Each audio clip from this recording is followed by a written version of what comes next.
जी नमः ओम माजाजी नमः ओम मनोमज्जी नमः ओम कामिकाजी नमः ओम वरदाजी नमः नवशक्ति पूजां समर्पयामि कई मुझे शनिश्चर देवरನ್ನು ಪ್ರಾರ್ಥನೆ ಮಾಡ್ಕೊಳ್ಳೆ ವಾಹಜಾಮ್ಯಹಂ ಇಂದ್ರನೀಲನಿಭಂ ಮಂದಂಗಾಶವಿಂಚಿತ್ರಭೂಷಣಂ ಚಾಪವಾಣಧರಂ ಚರ್ಮಶೂಲಿಡಂ ಯುದ್ಧವಾಹನಂ ಇಂದ್ರನೀಲ ಸಮಾನಾಭನ್ನೀಲೋತ್ಪಲ ಸಮಪ್ರಭಂ स्थापयामि महारौद्रं सूर्यपुत्रं शनीश्चरं श्रीमच्छनीश्चराय नमः धनुराकारमण्डले उदङ्मुखं काश्यपगोत्रजं मृग्वारिषेजं रेवती नक्षत्रजं सौराष्ट्रदेशजं गायत्री छन्दसं महातेजोग्निकं नीलं चर्मबाणधनुशूलचतुर्भुजं नीलाम्बरगन्धमाल्य नीलार्ताभरणभूषितं चावाहयिष्ये ॐ भूर्भुवस्वरों श्रीमच्छनीश्चरम् आवाहयामि स्वरूं शनीश्चरम् आवाहयामि ॐ भूः शनीश्चरम् आवाहयामि ॐ भुवः शनीश्चरम् आवाहयामि ॐ स्वः शनीश्चरम् आवाहयामि ॐ भूर्भुवस्वरों श्रीमच्छनीश्चरम् आवाहयामि स्थापयामि पूजयामि दक्षिणे ॐ प्रजापते दत्तदेतान्यो विश्वाजातानि प्रता बभूव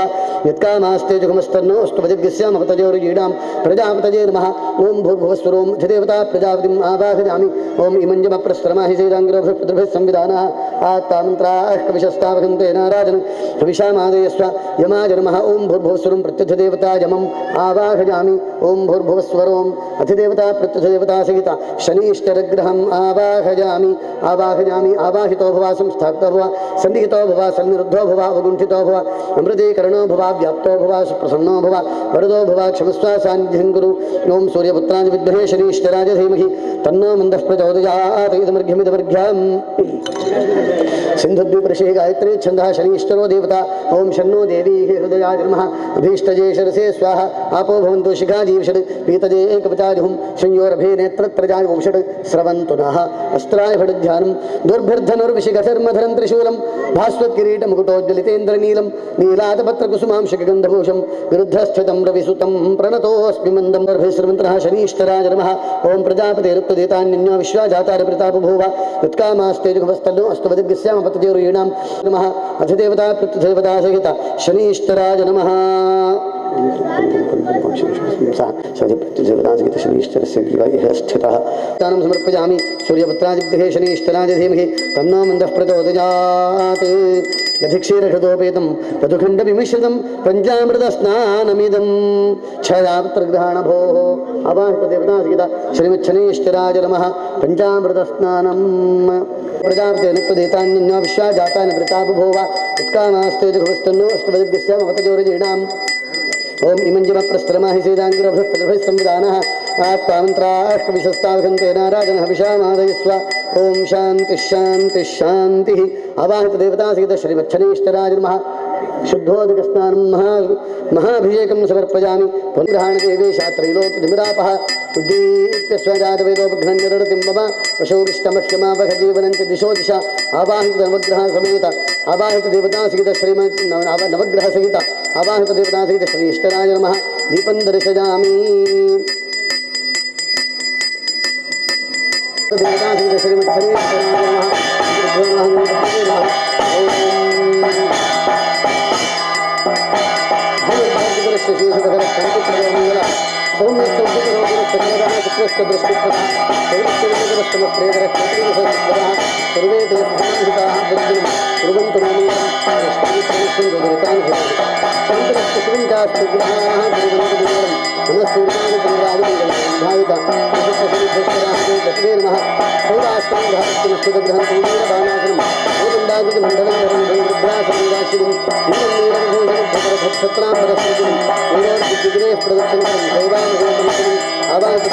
शनीश्चराय नमः नीराजनदीपं दर्शयामि सकलाराधनैः स्वर्चितम् अस्तु तानि तानि विदिश्यन्ति प्रदक्षिण पदे पदे अवाहन देवतासहित श्रीमच्छनीश्चराय नमः प्रदक्षिणं समर्पयामि सूर्यपुत्र नमस्तेस्तु आपदार्णव नमस्ते करुणाकरा छायापुत्र नमस्तुभ्यं शनजेस्तु नमो नमः अवाहित देवतासहित श्रीमच्छनीश्चराय नमः नमस्कारान् समर्पयामि छायाय गर्भसमुद्भूतं शनीश्चरम् अवाहित देवतासहित श्रीमच्छनीश्चराय नमः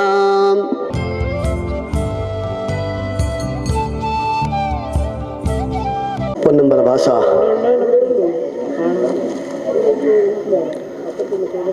ಶ್ರೀ ಅಯ್ಯಪ್ಪ ಸ್ವಾಮಿಯ ಭಜನಾ ಮಂದಿರದ 28ನೆಯ ವಾರ್ಷಿಕೋತ್ಸವದ ಪುಣ್ಯ ಪರ್ವಕಾಲದಲ್ಲಿ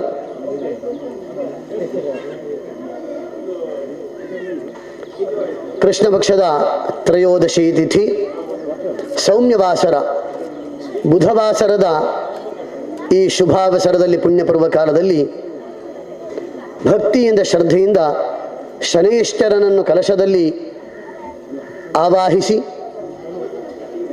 ಆವಾಹಿತನಾದಂತಹ ಶನೈಶ್ಚರನಿಗೆ ಕಲ್ಪೋಕ್ತವಾದಂತಹ ಪೂಜೆ, ಅರ್ಥಾತ್ ಕಲ್ಪೋಕ್ತ ಪೂಜೆ ಅಂತ ಹೇಳಿದರೆ ಆ ಶನೈಶ್ಚರ ದೇವರಿಗೆ ರಾಜೋಪಚಾರ ಪೂಜೆ, ಅಂತಹ ರಾಜೋಪಚಾರ ಪೂಜಾದಿಗಳನ್ನೆಲ್ಲ ಸಮರ್ಪಿಸಿ ಭಗವಂತನಿಗೆ ಮಹಾ ನೈವೇದ್ಯಾದಿಗಳನ್ನು ಬೇರೆ ಬೇರೆ ರೀತಿಯಾದಂತಹ ಸಂಪಾದಿಸಿದಂತಹ ಬೇರೆ ಬೇರೆ ಶುದ್ಧವಾದಂತಹ ಭಕ್ಷ್ಯಗಳನ್ನು ಹಣ್ಣು ಹಂಪಲುಗಳನ್ನು ಭಗವಂತನಿಗೆ ನೈವೇದ್ಯ ಮಾಡಿ ಮಂಗಳಾರತಿಯಾಗಿ ಭಗವಂತನ ಕಥಾಶ್ರವಣವನ್ನು ಮಾಡುವಂತಹ ಪುಣ್ಯಕಾರ.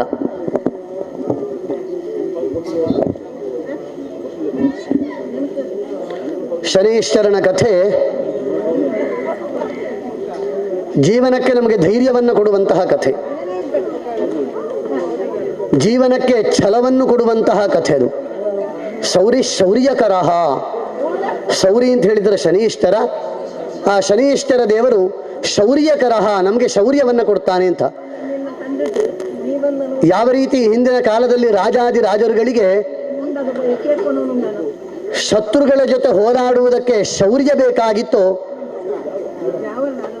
ಇಂದಿನ ಕಾಲಕ್ಕೆ ಜೀವನದಲ್ಲಿ ಬರುವಂತಹ ಯುದ್ಧಗಳನ್ನು ಗೆಲ್ಲುವುದಕ್ಕೆ ನಮಗೆ ಶೌರ್ಯ ಬೇಕು. ಆ ಶೌರ್ಯವನ್ನು ಸಂಪಾದನೆ ಮಾಡುವುದಕ್ಕೆ ಶನೈಶ್ಚರನ ವಿಶೇಷ ಅನುಗ್ರಹ ನಮಗೆ ಬೇಕು. ಆ ಭಗವಂತನಾದಂತಹ ಕರುಣಾ ಸಿಂಧುವಾದಂತಹ ಶನೈಶ್ಚರನ ಕೃಪಾಕಟಾಕ್ಷ ಪ್ರಾಪ್ತಿಗೆ ಶನೈಶ್ಚರನ ಪೂಜೆಯನ್ನು ಇತ್ತೀಚಿನ ಕೆಲವು ವರ್ಷಗಳಲ್ಲಿ ಮಾಡಿಕೊಂಡು ಅದೇ ರೀತಿ ಈ ವರ್ಷವೂ ಕೂಡ ವಾರ್ಷಿಕೋತ್ಸವದ ಅಂಗವಾಗಿ ಶನೈಶ್ಚರನ ಪೂಜೆಯನ್ನು ಭಕ್ತಿಯಿಂದ ಶ್ರದ್ಧೆಯಿಂದ ಮಾಡಿಕೊಂಡಿದ್ದೇವೆ. ಶನೈಶ್ಚರನ ಆರಾಧನೆಯ ಫಲ ಏನು ಅಂತ ಹೇಳಿದರೆ, ಶನೈಶ್ಚರನ ಆರಾಧನೆಯಿಂದ ನಮಗೆ ಸುಖ ಸಿಗ್ತದೆ, ಶನೈಶ್ಚರನ ಆರಾಧನೆಯನ್ನು ಮಾಡಿದರೆ ನಮಗೆ ಆರೋಗ್ಯ ಸಿಗ್ತದೆ, ಶನಿದೇವರ ಆರಾಧನೆಯನ್ನು ಮಾಡಿದರೆ ನಮಗೆ ನೆಮ್ಮದಿ ಸಿಗ್ತದೆ, ಶನಿದೇವರ ಆರಾಧನೆಯನ್ನು ಮಾಡಿದರೆ ನಮಗೆ ಸಂಪದ ಅಭಿವೃದ್ಧಿ ಆಗ್ತದೆ, ಶನೈಶ್ಚರನ ಆರಾಧನೆಯನ್ನು ಮಾಡಿದರೆ ನಮ್ಮ ದೇಹದಲ್ಲಿರುವಂತಹ ನರನಾಡಿಗಳ ದೋಷಗಳೆಲ್ಲವೂ ನಿವಾರಣೆಯಾಗುತ್ತದೆ, ದೇಹ ಸಂಬಂಧವಾದಂತಹ ರೋಗ ರುಜಿನ ವ್ಯಾಧಿಗಳನ್ನು ಶನಿದೇವರು ನಿವಾರಣೆ ಮಾಡಿಕೊಡ್ತಾರೆ ಅವನ ಆರಾಧನೆಯನ್ನು ಮಾಡಿದರೆ. ಶನೈಶ್ಚರನ ಆರಾಧನೆಯನ್ನು ಮಾಡಿದರೆ 9 ಗ್ರಹರ ಪರಿಪೂರ್ಣವಾದಂತಹ ಅನುಗ್ರಹ ನಮಗೆ ಪ್ರಾಪ್ತವಾಗುತ್ತದೆ.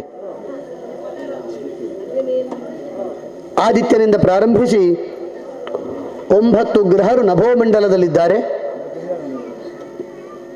ಇವತ್ತಿನ ವಿಜ್ಞಾನವೂ ಕೂಡ ಒಪ್ಪಿದಂತಹ ವಿಷಯ, ನವಗ್ರಹರು ನಭೋಮಂಡಲದಲ್ಲಿದ್ದಾರೆ ಎನ್ನುವಂಥದ್ದನ್ನು.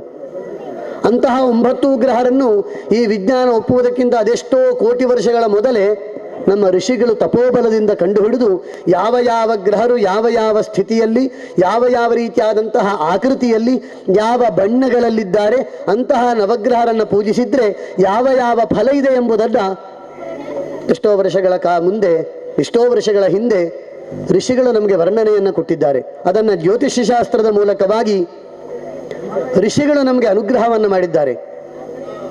ಆದಿತ್ಯನನ್ನು ಆರಾಧನೆ ಮಾಡಿದರೆ ನಮಗೆ ಆರೋಗ್ಯ ಸಿಗ್ತದೆ,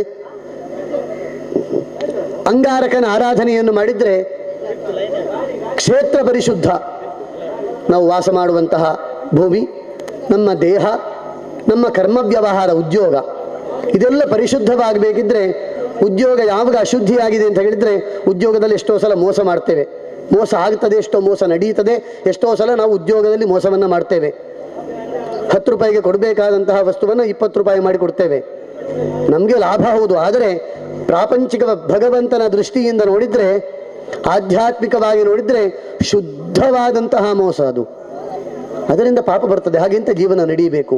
ಇಂತಹ ಪಾಪಗಳು ನಮ್ಮ ಕ್ಷೇತ್ರದಲ್ಲಿ, ವ್ಯವಹಾರ ಕ್ಷೇತ್ರದಲ್ಲಿ, ನಮ್ಮ ಶರೀರದಿಂದ ಬೇರೆ ಬೇರೆ ರೀತಿಯಾದಂತಹ ಪಾಪಗಳನ್ನು ಗೊತ್ತಿದ್ದೋ ಗೊತ್ತಿಲ್ಲದೆಯೋ ಮಾಡ್ತೇವೆ. ಕೆಲವೊಂದಷ್ಟು ಗೊತ್ತಿದ್ದು ಮಾಡ್ತೇವೆ. ಸುಳ್ಳು ಹೇಳುವಂಥದ್ದು ಪಾಪ ಅಂತ ಹೇಳ್ತದೆ ಶಾಸ್ತ್ರ. ಮಾಡಬಾರದೇ ಇರುವಂಥದ್ದನ್ನು ಮಾಡಿದರೆ ಅದನ್ನು ಪಾಪ ಅಂತ ಶಾಸ್ತ್ರ ಹೇಳ್ತದೆ. ಕಾಲಕ್ಕೆ ಸರಿಯಾಗಿ ಭಗವಂತನ ಆರಾಧನೆಯನ್ನು ಮಾಡಿದರೆ ಅದನ್ನು ಪಾಪ ಅಂತ ಶಾಸ್ತ್ರ ಹೇಳ್ತದೆ. ಹಿರಿಯರಿಗೆ ಗೌರವವನ್ನು ಕೊಡದೇ ಇದ್ದರೆ, ವಿದ್ವಾಂಸರಿಗೆ ಹಿರಿಯರಿಗೆ ಗೌರವ ಕೊಡಬೇಕಾದವರಿಗೆ ಗೌರವ ಕೊಡದೇ ಇದ್ದರೆ ಅದನ್ನು ಪಾಪ ಅಂತ ಶಾಸ್ತ್ರ ಹೇಳ್ತದೆ.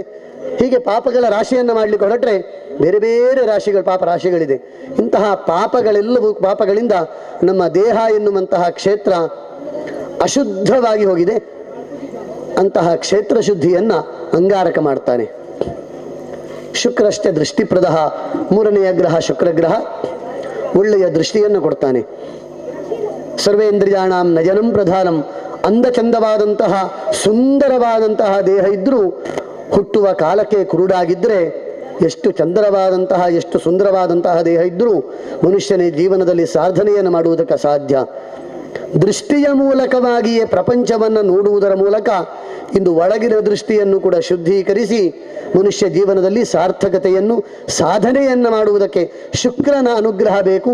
ಅಂತಹ ಶುಕ್ರ ದೃಷ್ಟಿಪ್ರದ, ನಮಗೆ ಒಳ್ಳೆಯ ದೃಷ್ಟಿಯನ್ನು ಕೊಡ್ತಾನೆ. ಮಾತ್ರವಲ್ಲ, ವೀರ್ಯಕಾರಕನಾಗಿ ಭೂಮಿಯಲ್ಲಿ ಬಿತ್ತಿದಂತಹ ಒಂದೊಂದು ಬೀಜವು ಮೊಳಕೆಯೊಡೆಯಬೇಕು ಅಂತ ಹೇಳಿ ಆದರೆ ಶುಕ್ರನ ದೃಷ್ಟಿ ಭೂಮಿಗೆ ಬೇಕು. ಇನ್ನು ಪ್ರತಿಯೊಬ್ಬರಿಗೂ ಕೂಡ ಗೃಹಸ್ಥಾಶ್ರಮ ಜೀವನದಲ್ಲಿ ಸಂತಾನ ಪ್ರಾಪ್ತವಾಗಬೇಕಿದ್ರೆ ಶುಕ್ರನ ಅನುಗ್ರಹ ನಮಗೆ ಬೇಕು. ಶುಕ್ರನ ಅನುಗ್ರಹ ಇಲ್ಲದೆ ಇದ್ದವರಿಗೆ ಸಂತಾನವಾಗುವುದಕ್ಕೆ ಸಾಧ್ಯವಿಲ್ಲ. ವೀರ್ಯಕಾರಕ ಅಂತ. ಅಂತಹ ಶುಕ್ರ ಒಳ್ಳೆಯ ದೃಷ್ಟಿಯನ್ನು, ಕೃಪಾ ದೃಷ್ಟಿಯನ್ನು ನಮಗೆ ಪ್ರಾಪ್ತವಾಗಿಸಿಕೊಂಡು ಒಳ್ಳೆಯ ದೃಷ್ಟಿಯನ್ನು ಕೊಡ್ತಾನೆ ಮತ್ತು ಒಳ್ಳೆಯ ಕುಲೋದ್ಧಾರವನ್ನು ಅನುಗ್ರಹ ಮಾಡಿಕೊಡ್ತಾನೆ.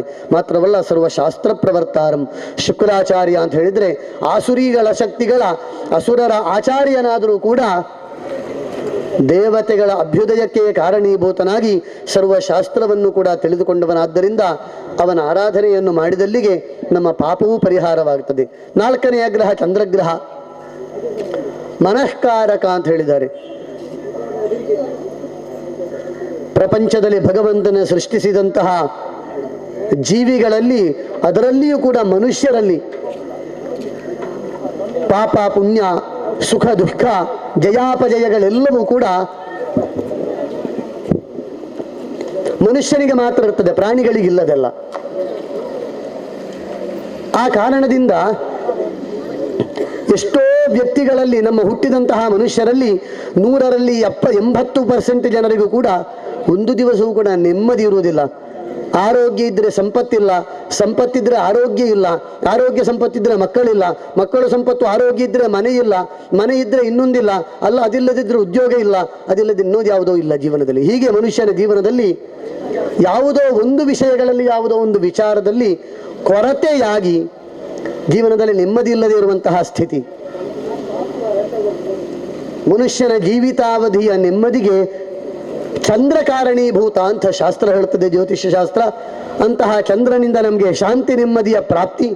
ಬುಧನಿಂದ ವಾಗ್ವಿಭೂತಿಂಚ ಸೌಮ್ಯ, ಒಳ್ಳೆಯ ವಾಕ್ಪಟುತ್ವವನ್ನು ಸಿದ್ಧಿ ಮಾಡಿಕೊಂಡು ಒಳ್ಳೆಯ ಮಾತುಗಳನ್ನು ಸದಾಕಾಲವೂ ಕೂಡ ಬಾಯಿಯಿಂದ ಆಡುತ್ತಾ ಸಾತ್ವಿಕರಾಗಿ ಭಗವಂತನಿಗೆ ಪ್ರೀತಿಕರರಾಗಿ ಬಾಳುವುದಕ್ಕೆ ಭಗವಂತನಿಗೆ ನಾವು ಪ್ರೀತಿಯುಕ್ತರಾಗಿರಬೇಕು ಅಂತ ಹೇಳಿ ಆದರೆ ಬುಧನ ಅನುಗ್ರಹದಿಂದ ಸೌಮ್ಯರಾಗಿ ಸಾತ್ವಿಕರಾಗಿರಬೇಕು. ಅದಕ್ಕೆ ಬುಧನ ಅನುಗ್ರಹ. ಆಮೇಲೆ ಗುರುವಿನ ಅನುಗ್ರಹ, 6ನೆಯ ಗ್ರಹ ಗುರುಗ್ರಹ. ಸರ್ವೇಶ್ವರಾಣಾಂ ಗುರುಹು.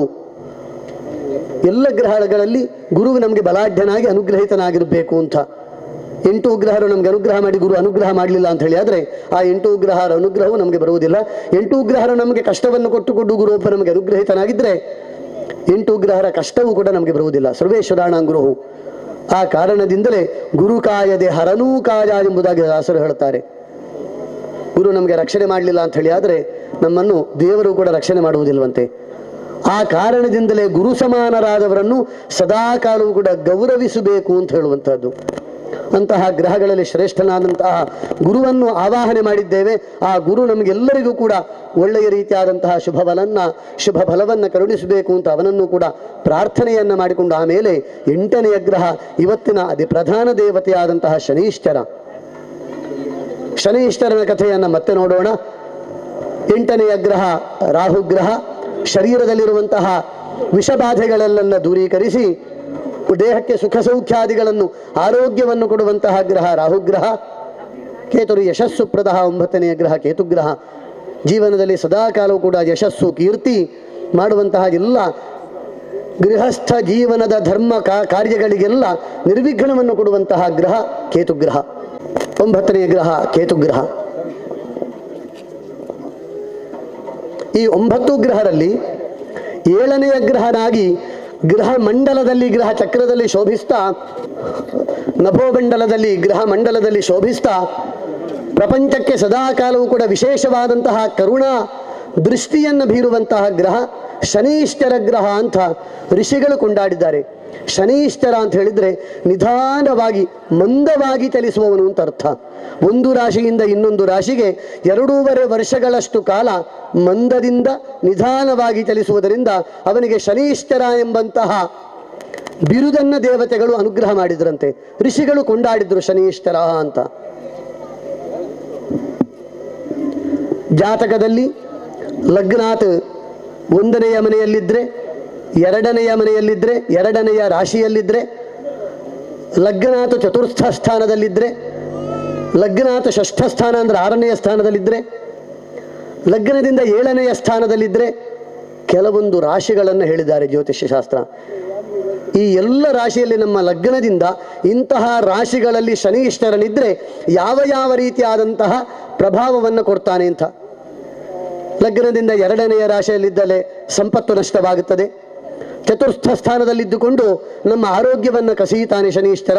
ಅವನು ಯಾಕೆ ಆ ಸ್ಥಾನದಲ್ಲಿ ಬರ್ತಾನೆ ಅಂತ ಹೇಳಿದರೆ, ನಾವೇ ಆ ಜನ್ಮದಲ್ಲಿ ಈ ಜನ್ಮದಲ್ಲಿಯೋ ಪೂರ್ವ ಜನ್ಮದಲ್ಲಿಯೋ ಆರ್ಜಿತವಾದಂತಹ ಪಾಪಕರ್ಮದ ಫಲರೂಪವಾಗಿ ಆಯಾಯ ಸ್ಥಾನಗಳಲ್ಲಿ ಜನ್ಮಕಾಲಕ್ಕೆ ಸಿದ್ಧವಾಗಿದ್ದುಕೊಂಡು, ಅಂದರೆ ಆ ಕಾಲಕ್ಕೆ ನಾವು ಪತಿತರಾಗುತ್ತೇವೆ ಅಂತ.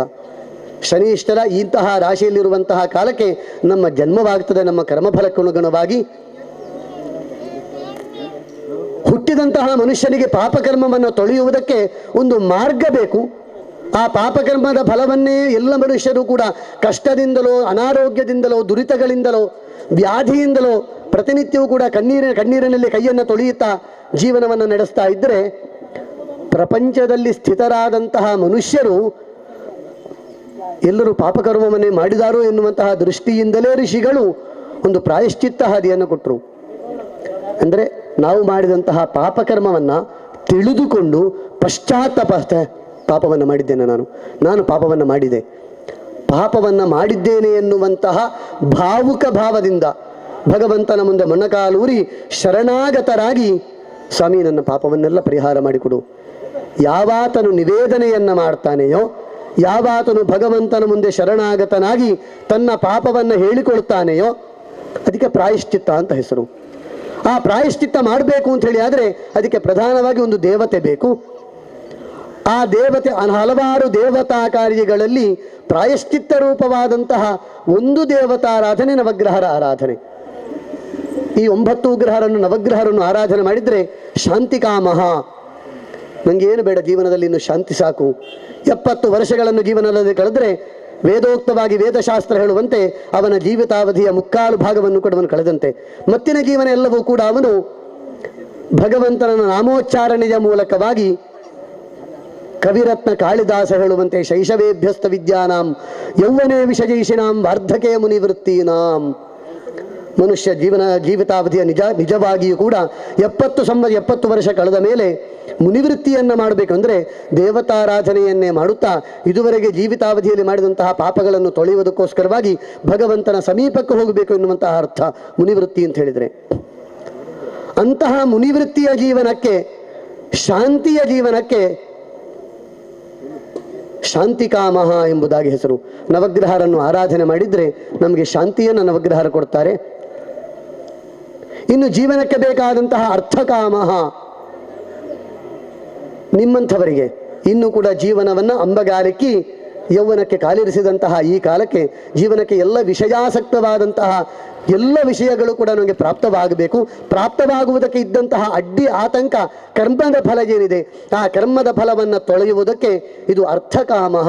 ನವಗ್ರಹರನ್ನು ಆರಾಧನೆ ಮಾಡಿದರೆ, ಶನೀಶ್ವರನ ಆರಾಧನೆಯನ್ನು ಮಾಡಿದರೆ, ಶನಿ ದೋಷದಿಂದಲಾಗಿಯೋ, ನವಗ್ರಹರ ದೋಷದಿಂದಲಾಗಿಯೋ, ಗ್ರಹಚಾರದಿಂದಲಾಗಿಯೋ ನಿಮ್ಮ ಉದ್ಯೋಗಕ್ಕೆ ಯಾವ ತಡೆ ಇದೆ, ನಿಮ್ಮ ಅಭಿವೃದ್ಧಿಗೆ ಯಾವ ತಡೆ ಇದೆ, ನಮ್ಮ ಜೀವನದ ಸರ್ವಾಭ್ಯುದಯಕ್ಕೆ ಸರ್ವಾಂಗೀಣವಾದಂತಹ ಅಭಿವೃದ್ಧಿಗೆ ಯಾವ ಅಡೆತಡೆಗಳಿದೆ, ಅಂತಹ ಅಡೆತಡೆಗಳನ್ನು ನಿವಾರಿಸಿ ಅಭ್ಯುದಯವನ್ನು, ಅಭಿವೃದ್ಧಿಯನ್ನು, ಅರ್ಥಕಾಮನೆಯನ್ನು ಕೊಡುವಂತಹ ಅರ್ಥಕಾಮಹ ನವಗ್ರಹರು ಶನೀಶ್ವರ ದೇವರು.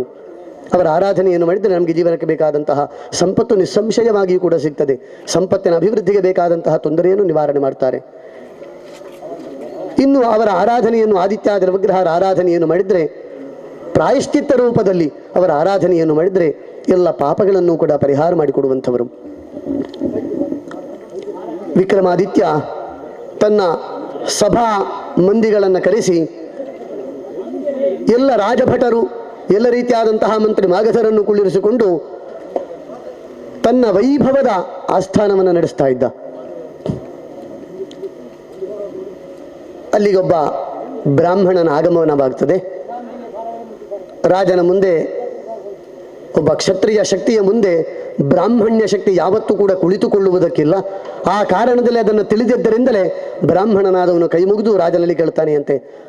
ಪ್ರಜಾ ರಕ್ಷಕನಾದಂತಹ, ಪ್ರಜಾರಂಜಕನಾದಂತಹ ವಿಕ್ರಮಾದಿತ್ಯನಲ್ಲಿ ಕೇಳ್ತಾನೆ, ಸ್ವಾಮಿ, ಒಂದು ಹೊತ್ತು ಊಟಕ್ಕೂ ಕೂಡ ಗತಿ ಇಲ್ಲ, ಮಕ್ಕಳಿದ್ದಾರೆ ಮನೆಯಲ್ಲಿ, ಅವರಿಗೂ ಕೂಡ ಊಟಕ್ಕೆ ಗತಿ ಇಲ್ಲ ಸ್ವಾಮಿ, ಸ್ವಲ್ಪ ಏನಾದರೂ ಕೊಡಬೇಕು. ಆಶ್ಚರ್ಯವಾಗ್ತದೆ ವಿಕ್ರಮಾದಿತ್ಯನಿಗೆ, ನನ್ನ ಆಸ್ಥಾನದಲ್ಲಿ ಒಬ್ಬ ಬ್ರಾಹ್ಮಣನಿಗೆ ಊಟಕ್ಕೆ ಗತಿ ಇಲ್ಲದೆ ಇರುವಂತಹ ದರಿದ್ರ ಬಂದಿದೆಯಾ? ತಕ್ಷಣ ಭಟರನ್ನು, ರಾಜಭಟರನ್ನು ಕಲಿಸ್ತಾರೆ. ತನ್ನದಾದಂತಹ ಸಂಪತ್ತಿನ, ತನ್ನದಾದಂತಹ ಕೋಶದಿಂದ ಒಂದು ಪೆಟ್ಟಿಗೆ ಹೊನ್ನನ್ನು, ಚಿನ್ನದ ನಾಣ್ಯವನ್ನು ಕೊಟ್ಟು ಕಳಿಸುತ್ತಾರೆ. ರಾಜಭಟರು ಆ ಚಿನ್ನದ ಪೆಟ್ಟಿಗೆಯನ್ನು ತೆಗೆದುಕೊಂಡು ಹೋಗಿ ಅವನ ಮನೆಯಲ್ಲಿಟ್ಟು ಬರ್ತಾರೆ.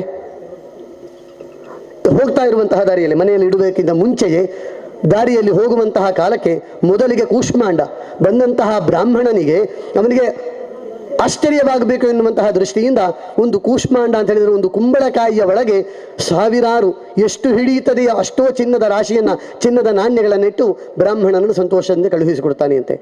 ದಾರಿಯಲ್ಲಿ ಹೋಗ್ತಾ ಇರುವಂತಹ ಕಾಲಕ್ಕೆ ಅವನ ಕೈಯಲ್ಲಿದ್ದಂತಹ ಕುಂಬಳಕಾಯಿಯನ್ನು ಕಳ್ಳರು ಎಳೆದುಕೊಂಡು ಹೋಗುತ್ತಾರೆ.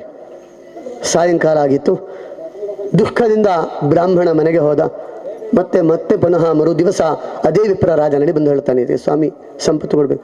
ಆಶ್ಚರ್ಯದಿಂದ ಕೇಳ್ತಾನೆ, ನಿನ್ನೆ ಕೊಟ್ಟಿದ್ದೇನಲ್ಲಪ್ಪ, ನಿನ್ನೆ ಕೊಟ್ಟಂತಹ ಕೂಷ್ಮಾಂಡಾಂತರ್ನಿಧಾಯ ಚ, ಕೂಷ್ಮಾಂಡದ ಒಳಗೆ ನಿಮಗೆ ಸಂಪತ್ತು, ನಿಮಗೆ ಚಿನ್ನದ ನಾಣ್ಯವನ್ನು ಇಟ್ಟಿದ್ದೆ, ಜೀವನಕ್ಕೆ ಬೇಕಾದಷ್ಟು ನಿಮಗೆ ಇಟ್ಟಿದ್ದೇನೆ ಅದರಲ್ಲಿ. ಹೇಳ್ತಾನೆ ಅಂತೆ ವಿಪ್ರ, ಸ್ವಾಮಿ, ಅದನ್ನು ನಿನ್ನೆ ಕಳ್ಳರು ಕಳೆದುಕೊಂಡು ಹೋದರು, ಅದನ್ನು ದೋಚಿಕೊಂಡು ಹೋದರು. ಮತ್ತೆ ಪುನಃ ಇವತ್ತಿನ ದಿವಸ ರಾಜಭಟರ ಜೊತೆಗೆ ಒಂದು ಪೆಟ್ಟಿಗೆಯಲ್ಲಿ ಸಂಪತ್ತನ್ನು ಕೊಟ್ಟು ಕಳುಹಿಸ್ತಾನೆ. ರಾಜಭಟರಿದ್ದರಿಂದ ಯಾವ ಕಳ್ಳರು ಕೂಡ ಬರಲಿಲ್ಲ. ನೇರವಾಗಿ ವಿಪ್ರನ ಮನೆಯಲ್ಲಿ ಇಟ್ಟು ರಾಜಭಟರು ಹೊರಡಬೇಕು ಎನ್ನುವಂತಹ ಕಾಲಕ್ಕೆ ಮನೆಯ ಮಧ್ಯಭಾಗದ ಕೋಣೆಯಲ್ಲಿ ಇಟ್ಟಂತಹ ಈ ಪೆಟ್ಟಿಗೆ ಭೂಮಿಯೇ ಇಬ್ಬಾಗವಾಗಿ ಆ ಪೆಟ್ಟಿಗೆ ಭೂಮಿಯ ಒಳಗೆ ಹೋಗಿದು ಹೋಯಿತು. ಆಶ್ಚರ್ಯವಾಯಿತು ರಾಜಭಟರಿಗೆ. ಬಂದು ರಾಜನಲ್ಲಿ ಬಂದು ಹೇಳ್ತಾರೆ ಅಂತೆ, ವೃತ್ತಾಂತಂಚ ನ್ಯವೇದಜೇತ್, ರಾಜನಲ್ಲಿ ಹೇಳ್ತಾರೆ, ಹೀಗೀಗಾಯಿತು ಪ್ರಭುಗಳೇ ಅಂತ. ಮತ್ತೆ ಮರು ದಿವಸ ಅದೇ ವಿಪ್ರ ಬರ್ತಾನೆ. ವಿಪ್ರ ಬಂದಂತಹ ಕಾಲಕ್ಕೆ ಆಶ್ಚರ್ಯಚಕಿತನಾದಂತಹ ವಿಕ್ರಮಾದಿತ್ಯ ರಾಜ ತನ್ನ ಆಸ್ಥಾನದ ವಿದ್ವಾಂಸರನ್ನು ಕರೆಸಿ, ತನ್ನ ಆಸ್ಥಾನದ ಜ್ಯೋತಿಷ್ಯ ಪಂಡಿತರನ್ನು, ಬೇರೆ ಬೇರೆ ರೀತಿಯಾದಂತಹ ಶಾಸ್ತ್ರ ವೇದಗಳನ್ನು ಕಲಿತಂತಹ ಎಲ್ಲ ಪಂಡಿತರನ್ನು ಕರೆಸಿ ವಿಮರ್ಶೆಯನ್ನು ಮಾಡ್ತಾನೆ ಅಂತೆ. ಆವಾಗ ವಿದ್ವಾಂಸರು ಹೇಳ್ತಾರೆ, ಸ್ವಾಮಿ, ಈ ವಿಪ್ರನಿಗೆ ಈಗ ಶನಿಪೀಡಾ ಪ್ರವರ್ತತೆ, ಈತನಿಗೆ ಶನೀಶ್ವರನ ಪೀಡೆ ಆರಂಭವಾಗಿದೆ. ಶನಿಪೀಡೆ ಅಂತ ಹೇಳಿದರೆ ಶನಿ ದಶೆ ಇರಬಹುದು, ಅಥವಾ ಸಾರ್ಧ ಸಪ್ತ ಶನಿ, ತನ್ನದಾದಂತಹ ತನ್ನ ರಾಶಿಗೆ ಶನೀಶ್ವರ ಪ್ರವೇಶ ಮಾಡಿದಂತಹ ಕಾಲದಿಂದ 7.5 ವರ್ಷಗಳಷ್ಟು ಕಾಲ ಒಂದು ರಾಶಿಯಲ್ಲಿ ಶನೀಶ್ವರ ನಿಂತುಕೊಂಡು ಆತನಿಗೆ ಪೀಡೆಯನ್ನು ಕೊಡ್ತದೆ ಎಂಬುದಾಗಿ ಆ ಶನೀಶ್ವರ ಕಥೆಯಲ್ಲಿ ಹೇಳುತ್ತದೆ. ಆ ರೀತಿಯಾಗಿ ಈತನಿಗೆ ಶನಿಪೀಡಾ ಪ್ರವರ್ತತೆ, ಶನಿಪೀಡೆ ಸುರಾಗಿದೆ ಸ್ವಾಮಿ ಅಂತ ಆಶ್ಚರ್ಯನಾದಂತಹ ವಿಕ್ರಮಾದಿತ್ಯವರಿಗೆ ಹೇಳ್ತಾನೆ. ಆದಿತ್ಯಾದಿ ನವಗ್ರಹ ಶುಭಕರಾಹ, ಆದಿತ್ಯಾದಿ ನವಗ್ರಹರ ಪೀಡೆಯನ್ನು ಯಾವಾಗ ಕೊಡುವುದಕ್ಕೆ ಶುರು ಮಾಡಿದ್ರು? ಅವರೆಲ್ಲರೂ ಕೂಡ ಶುಭಕರರು ಅಂತ ಜ್ಯೋತಿಷ್ಯ ಶಾಸ್ತ್ರ ವೇದಾದಿಗಳು ಕೊಂಡಾಡ್ತಾ ಇದೆ. ಆದಿತ್ಯಾದಿ ನವಗ್ರಹರು ಮನುಷ್ಯರ ಮೇಲೆ ದೇವತಾ ಸ್ವರೂಪಿಗಳಾಗಿದ್ದುಕೊಂಡು ಕರುಣೆಯನ್ನು ಬೀರುವವರು ಅಂತ ಅವರನ್ನು ಕೊಂಡಾಡ್ತಾ ಇದ್ದಾರೆ ಋಷಿಗಳೆಲ್ಲ. ಅವರು ಪೀಡೆಯನ್ನು ಹೇಗೆ ಕೊಡ್ತಾರೆ ಅಂತ ಆವಾಗ ವಿಪ್ರರು ಹೇಳ್ತಾರೆ ಅಂತ, ಅಲ್ಲಿದ್ದಂತಹ ವಿದ್ವಾಂಸರು ಹೇಳ್ತಾರೆ, ಹಾಗಲ್ಲ ಸ್ವಾಮಿ, ಶನೀಶ್ವರನ ವಿಶೇಷವಾದಂತಹ ಪ್ರಭಾವದಿಂದ ಸಾರ್ಧ ಸಪ್ತ ಶನಿಯನ್ನು ಪ್ರಾರಂಭಿಸಿದವನಿಗೆ ಪ್ರಾರಂಭ ಕಾಲದ 2.5 ವರ್ಷಗಳ ಕಾಲ ಮತ್ತು ಅವಸಾನ ಕಾಲದ 2.5 ವರ್ಷಗಳ ಕಾಲ ಅವನಿಗೆ ಬೇರೆ ಬೇರೆ ರೀತಿಯಾದಂತಹ ಸಂಕಷ್ಟಗಳು, ಧನಹಾನಿಗಳು, ಮಾನಹಾನಿ, ಪ್ರಾಣಹಾನಿಯೊಂದು ಬಿಟ್ಟು ಧನಹಾನಿ, ಮಾನಹಾನಿ, ಆರೋಗ್ಯ ಹಾನಿಗಳು, ದೇಹ ಹಾನಿ ಅಥವಾ ಅವನದ್ದಾದಂತಹ ಜೀವನದ ಸರ್ವಸ್ವವು ಕೂಡ ಹಾನಿಯಾಗುವಂತಹ ಸಾಧ್ಯತೆಯನ್ನು ಹೇಳುತ್ತದೆ ಶಾಸ್ತ್ರ. ಆ ಕಾರಣದಿಂದ ಶನೀಶ್ವರನಿಂದ ಅವನಿಗೆ ಪೀಡೆ ಪ್ರಾರಂಭವಾಗಿದೆ ಅಂತ. ಅದಕ್ಕೆ ಏನು ಮಾಡಬೇಕು? ಶನೀಶ್ವರ ದೇವರು ಯಾರನ್ನು ಕೂಡ ಬಿಡಲಿಲ್ಲ, ಬೃಹಸ್ಪತಿ ಆಚಾರ್ಯರನ್ನು ಬಿಡಲಿಲ್ಲ, ಪರಮ ಕಾರುಣ್ಯಮೂರ್ತಿಯಾದಂತಹ ಜಗನ್ನಿಯಾಮಕರಾದಂತಹ ಈಶ್ವರ ದೇವರನ್ನು ಬಿಡಲಿಲ್ಲ, ಗ್ರಹಗಳಲ್ಲಿ ಒಬ್ಬನಾದಂತಹ ಬಲಾಢ್ಯನಾದಂತಹ ಆಚಾರ್ಯ ಗುರುಗಳನ್ನು ಕೂಡ ಬಿಡಲಿಲ್ಲ ಶನೀಶ್ವರ ದೇವರು. ಇನ್ನೆಲ್ಲ ಬಿಡಿ, ತನ್ನ ಹುಟ್ಟಿಸಿದಂತಹ ಪಿತನನ್ನೇ, ಅಪ್ಪನನ್ನೇ ಬಿಡಲಿಲ್ಲ. ಅಪ್ಪನಿಗೆ ಗ್ರಹಣವನ್ನು ಕೊಟ್ಟಂಥವನು ಶನೀಶ್ವರ, ಸೂರ್ಯನಿಗೆ ತೊಂದರೆಯನ್ನು ಕೊಟ್ಟಂಥವನು ಹೇಳುವಂತಹ ಕಾಲಕ್ಕೆ ಪಿತುಃ ಕಷ್ಟಕರಂ, ತಂದೆಗೆ ಕಷ್ಟವನ್ನು ಕೊಟ್ಟಂತಹ ಶನೀಶ್ವರ ಅವನು ದೇವರೇ ಅಲ್ಲ ಅಂತ ವಿಕ್ರಮಾದಿತ್ಯ ಬೈಯುವುದಕ್ಕೆ ಪ್ರಾರಂಭ ಮಾಡ್ತಾನೆ. ಅವನನ್ನು ಬೇರೆ ಬೇರೆ ರೀತಿಯಲ್ಲಿ ನಿಂದಿಸ್ತಾನೆ ಅಂತೆ. ಆ ಶನೀಶ್ವರನನ್ನು ನಿಂದನೆ ಮಾಡುವಂತಹ ಕಾಲಕ್ಕೆ ಅಚಾನಕ್ಕಾಗಿ ಅವನ ಜಾತಕದ ಕರ್ಮದ ಫಲ ಪ್ರಭಾವದಿಂದ ವಿಮಾನಾರೂಢವಾನ್ ಶನಿಹಿ, ಅವನ ಆಸ್ಥಾನದ ಮೇಲೆ ಶನೀಶ್ವರ ದೇವರು ತನ್ನ ವಿಮಾನದಲ್ಲಿ ಆರೂಢನಾಗಿದ್ದುಕೊಂಡು ಹೋಗ್ತಾ ಇದ್ದಾನೆಯಂತೆ. ಅವನ ಆಸ್ಥಾನದ ನೆತ್ತಿಯ ಮೇಲೆ ಶನೀಶ್ವರ ಹೋಗುವಂತಹ ಕಾಲಕ್ಕೆ ಈತನ ನಿಂದೆಯನ್ನು, ವಿಕ್ರಮಾದಿತ್ಯನ ರಾಜನ ನಿಂದನೆಯನ್ನು ಕೇಳಿದಂತಹ ಶನೀಶ್ವರ ನೇರವಾಗಿ ಅವನ ಆಸ್ಥಾನಕ್ಕೆ ಬರ್ತಾನೆ. ಅತ್ಯಂತ ಕಠಿಣವಾದಂತಹ ಮೈಯ ಬೆವರ ಇರುವಷ್ಟೂ ಕೂಡ ಇಳಿಸುವಂತಹ ಬಿಸಿಯುಳ್ಳಂತಹ ಕಣ್ಣುಳ್ಳವನಾಗಿ ಕ್ರೋಧಾವಿಷ್ಟನಾಗಿ ಶನೀಶ್ವರ ಕೆಂಡದಂತಹ ಕಣ್ಣಿನ ದೃಷ್ಟಿಯನ್ನ ಬೀರುತ್ತಾ ಆಸ್ಥಾನದಲ್ಲಿ ನಿಂತುಕೊಂಡು ವಿಕ್ರಮಾದಿತ್ಯನನ್ನ ಒಂದು ಸಲ ನೋಡ್ತಾನೆ. ನೋಡಿದಂತಹ ವಿಕ್ರಮಾದಿತ್ಯ ಈ ಶನೀಶ್ವರ ದೇವನನ್ನ ನೋಡಿದ ತಕ್ಷಣ ತಾನು ಕುಳಿತಂತಹ ಸಿಂಹಾಸನದಿಂದ ಎದ್ದು ನಿಂತು ಅವನಿಗೆ ಗೌರವವನ್ನು ಸೂಚಿಸಿ ಅವನಿಗೆ ನಮಸ್ಕಾರವನ್ನು ಮಾಡಿ ಅವನ ಪಾದಾರವಿಂದಕ್ಕೆ ಸಾಷ್ಟಾಂಗ ನಮಸ್ಕಾರ ಮಾಡಿದನಂತೆ. ಆದರೆ ಮಾಡಿದಂತಹ ಕರ್ಮದ ಫಲ ಅಂತ ಕಥೆಯಲ್ಲಿ ಹೇಳುವಂಥದ್ದು ಹಾಗೆ ನಮಗಾಗಲಿ ನಿಮಗಾಗಲಿ ವಿಕ್ರಮಾದಿತ್ಯನಿಗಾಗಲಿ ಇನ್ಯಾರಿಗಾಗಲಿ ಮಾಡಿದಂತಹ ಒಂದು ಕರ್ಮದ ಫಲ ಅಂತ ಇದೆ. ಪಾಪಕರ್ಮವನ್ನು ಮಾಡಿದರೆ ಪಾಪಕರ್ಮದ ಫಲರೂಪವಾಗಿ ಪಶ್ಚಾತ್ತಾಪದಿಂದ ಪ್ರಾಯಶ್ಚಿತ್ತವನ್ನು ಮಾಡಿದರೆ ಒಂದು 80ರಷ್ಟು ಪರಿಹಾರವಾದಿತ್ತು, 20ರಷ್ಟು ಅನುಭವಿಸಲೇಬೇಕು. ಪ್ರಾಯಶ್ಚಿತ್ತವನ್ನೇ ಮಾಡದಿದ್ದವನಿಗೆ 100ಕ್ಕೆ 100ರಷ್ಟು ಕೂಡ ಕಷ್ಟವನ್ನೇ ಭಗವಂತ ಕೊಡ್ತಾನೆ. ಇವನು ಮಾಡಿದಂತಹ ಗೊತ್ತಿದ್ದು ಮಾಡಿದಂತಹ ಭಗವಂತನ ನಿಂದನೆಯಿಂದ ಅವನಿಗೆ ಶಾಪವನ್ನು ಕೊಡ್ತಾನೆ ಅಂತ. ಮುಂದಕ್ಕೆ ನಿನ್ನ ರಾಶಿಯಲ್ಲಿ ಯಾವಾಗ ಬರ್ತೇನೆಯೋ ಆ ಕಾಲಕ್ಕೆ ನಿಂಗೆ ಬೇರೆ ಬೇರೆ ರೀತಿಯಾದಂತಹ ಸಂಕಷ್ಟಗಳನ್ನು ಕೊಡುವವನಿದ್ದೇನೆ ಅಂತ ಶಾಪವನ್ನು ಕೊಟ್ಟು ಅಲ್ಲಿಂದ ಅಪ್ರತ್ಯಕ್ಷನಾಗ್ತಾನೆ ಶನೀಶ್ವರ. ಆ ಕಾಲಕ್ಕೆ ವಿಪರೀತವಾದಂತಹ ದುಃಖದಿಂದ ಪಶ್ಚಾತ್ತಾಪದ ಬೇಗುದಿಯಿಂದ ಮರುದಿವಸವೇ ತನ್ನ ಆಸ್ಥಾನ ಪಂಡಿತರಿಂದ ಬೇರೆ ಬೇರೆ ರೀತಿಯಲ್ಲಿ ವಿಧದ ರೀತಿಯಲ್ಲಿ ಶನೀಶ್ವರನ ಪೂಜೆಯನ್ನು ಮಾಡ್ತಾನೆ ವಿಕ್ರಮಾದಿತ್ಯ. ಅವನ ಸ್ತುತಿಯನ್ನು ಮಾಡ್ತಾನೆ, ಅವನ ಪೂಜೆಯನ್ನು ಮಾಡ್ತಾನೆ. ಶನೀಶ್ವರನ ಪೂಜೆಯನ್ನು, ಶನಿ ಹವನಾದಿಗಳನ್ನು ಎಷ್ಟು ನಡೆಸಿದ್ರೂ ಕೂಡ ವಿದ್ವಾಂಸರು ಹೇಳ್ತಾರೆ ಅಂತ ಮಾಡಿದಂತಹ ಪಾಪವನ್ನು ನೀನು ಮುಂದಕ್ಕೆ ಉಣ್ಣುವುದಕ್ಕಿದ್ದಿ. ಎಷ್ಟು ದಾನಗಳನ್ನು ಕೊಟ್ಟರು, ತನ್ನ ಆಸ್ಥಾನದಲ್ಲಿರುವಂತಹ ತನ್ನ ರಾಜ್ಯದಲ್ಲಿರುವಂತಹ ಎಲ್ಲ ವಿಪ್ರರನ್ನು ಕರೆಸಿ ಎಷ್ಟು ದಾನಗಳನ್ನು ಮಾಡಿದರೂ ಕೂಡ ಆ ಕರ್ಮದ ಫಲವನ್ನು ಉಣ್ಣುವುದಕ್ಕೆ ಶನೀಶ್ವರ ದೇವರು ಶಾಪವನ್ನು ಕೊಟ್ಟು ಹೋಗುತ್ತಾನೆ. ಅವನ ಜನ್ಮರಾಶಿಗೆ ಶನೀಶ್ವರ ದೇವರು ಪ್ರವೇಶಿಸುವಂತಹ ಕಾಲಕ್ಕೆ ಅವನ ಆಸ್ಥಾನಕ್ಕೆ ಒಬ್ಬ ಕುದುರೆ ಮಾರುವಂತಹ ವ್ಯಕ್ತಿ ಬರ್ತಾನೆ. ವಿಕ್ರಮಾದಿತ್ಯನಿಗೆ ಕುದುರೆ ಓಡಿಸುವಂತಹ ಒಂದು ಸಾಮಾನ್ಯವಾಗಿ ಎಲ್ಲ ಚಕ್ರವರ್ತಿಗಳು ಕೂಡ ಇರುವಂತಹದ್ದು ಕುದುರೆಯ ಮೇಲೆ ಏರಿಕೊಂಡು ಪ್ರವಾಸ ಮಾಡುವಂತಹ ಒಂದು ಹವ್ಯಾಸ ಇರುತ್ತದೆ. ಅದೇ ರೀತಿ ವಿಕ್ರಮಾದಿತ್ಯನಿಗೂ ಕೂಡ ಬೇರೆ ಬೇರೆ ರೀತಿಯಾದಂತಹ ಕುದುರೆಗಳ ಪರೀಕ್ಷೆಯನ್ನು ಮಾಡಿಕೊಂಡು ಅದರ ಮೇಲೆ ಸವಾರಿಯನ್ನು ಮಾಡುವಂತಹ ಒಂದು ಹವ್ಯಾಸ. ವಿಕ್ರಮಾದಿತ್ಯನಿಗೆ ಕುದುರೆಯ ಹವ್ಯಾಸ ಇದೆ ಅಂತ ಗೊತ್ತಿದ್ದುಕೊಂಡು ಕೂಡ ಅಲ್ಲಿಗೆ ಒಬ್ಬ ಕುದುರೆ ಮಾರುವಂತಹ ವ್ಯಕ್ತಿ ಬರ್ತಾನೆ. ಬಂದಂತಹ ವ್ಯಕ್ತಿ ಶನೀಶ್ವರನೇ ಆಗಿರ್ತಾನೆ. ಶನೀಶ್ವರನ ಸ್ವರೂಪದಲ್ಲಿ ಕುದುರೆ ಮಾರುವಂತಹ ವ್ಯಕ್ತಿಯೊಬ್ಬ ಬಂದು ಕುದುರೆಯನ್ನು ಮಾರುವಂತಹ ನೆಪದಿಂದ ಇದಕ್ಕೆ ಎಷ್ಟು ಬರಹ ಅತ್ಯಂತ ಖುಷಿಯಾಗ್ತಿದೆ. ಖುಷಿಯಾದಂತಹ ಈ ಶ್ವಾನ ನನಗೆ ಈ ಅಶ್ವ ನನಗೆ ಬೇಕು ಅಂತ ಹೇಳ್ತಾನೆ. ಅಶ್ವವನ್ನು ಏರಿಕೊಂಡು ಇದಕ್ಕೆ ಎಷ್ಟು ಬೆಲೆ ಅಂತ ಹೇಳಿದಾಗ ಬೆಲೆ ಮತ್ತೆ ಕೊಡುವಿಯಂತೆ, ನೋಡಿ ಹೇಗುಂಟು ಅಂತ ನೋಡುವಂತ. ಕುದುರೆಯನ್ನು ಏರಿದ ತಕ್ಷಣದಲ್ಲಿ ಮನೋವೇಗದಲ್ಲಿ ಆ ಅಶ್ವ ಓಡಿ ಹೋಗ್ತದೆ. ಹೋದಂತಹ ಅಶ್ವ ತಾನು ನಿರೀಕ್ಷೆಗೂ ಮೀರಿದಂತಹ ವೇಗದಲ್ಲಿ ಬಂದು ಯಾವುದೋ ದಟ್ಟವಾದಂತಹ ಕಾನನದಲ್ಲಿ ಹಗಲಿನ ನಡು ಮಧ್ಯಾಹ್ನದ 12 ಗಂಟೆಯ ಬಿಸಿಲು ಭೂಮಿಗೆ ಬೀಳದೇ ಇರುವಂತಹ ದಟ್ಟವಾದಂತಹ ಕಾನನದಲ್ಲಿ ಆ ಅಶ್ವ ಅವನನ್ನು ಅಲ್ಲಿ ಬಿಟ್ಟು ಅಪ್ರತ್ಯಕ್ಷವಾಗಿ ಹೋಗ್ತದೆ. ಅಲ್ಲಿಂದ ಪ್ರಾರಂಭವಾಗ್ತದೆ ಶನೀಶ್ವರನ ಕಷ್ಟಕಾಲಗಳು. ಮುಂದಕ್ಕೆ ವಿಸ್ತಾರವಾಗಿ ಶನೀಶ್ವರ ಆ ವಿಕ್ರಮಾದಿತ್ಯನಿಗೆ ಕೊಟ್ಟಂತಹ ಕಷ್ಟಗಳನ್ನು ಹೇಳುತ್ತದೆ. ಆ ಕಥೆಯಲ್ಲಿ ವಿಕ್ರಮಾದಿತ್ಯ ತನ್ನ ಆಸ್ಥಾನವನ್ನು, ತನ್ನ ಸಂಸಾರವನ್ನು ತೊರೆದು, ತನ್ನದಾದಂತಹ ಎಲ್ಲ ಸುಖಭೋಗಗಳನ್ನು ತೊರೆದು, ತನ್ನ ಆರೋಗ್ಯಹೀನನಾಗಿ ತನ್ನ ಅಂಗಾಂಗಗಳನ್ನು ಕೂಡ ಕಳೆದುಕೊಂಡು ವಿಪರೀತ ದೀನನಾಗಿ ದೈನ್ಯದಿಂದ ಶನೀಶ್ವರ ದೇವರ ಪಾದಾರವಿಂದಗಳಲ್ಲಿ ಬೇಡುತ್ತಾ 7.5 ವರ್ಷಗಳ ಕಾಲವೂ ಕೂಡ ಕಳೆಯುವಂತಹ ಸ್ಥಿತಿಯನ್ನು ಅವನಿಗೆ ಕೊಟ್ಟಿದ್ದಾನೆ ಶನೀಶ್ವರ ದೇವರು. ಆದರೂ ಕೂಡ ಮರಣವೊಂದನ್ನು ಕೊಡಲಿಲ್ಲ. 7.5 ಸಾರ್ಧ ಸಪ್ತ ಶನಿಯನ್ನು ಅನುಭವಿಸುವಂತಹ ವ್ಯಕ್ತಿಗಳಿಗಾಗಲಿ, ಆದರೆ ಶನಿಯ ಜನ್ಮರಾಶಿಯಲ್ಲಿ ಬಂದಂತಹ ಕಾಲಕ್ಕೆ ಆ ಶನಿ ದೆಸೆಯಲ್ಲಾಗಲಿ ಶನೀಶ್ವರ ದೇವರು ಯಾವ ಕಾಲಕ್ಕೂ ಕೂಡ ಮರಣವನ್ನು ಕೊಡುವುದಿಲ್ಲ.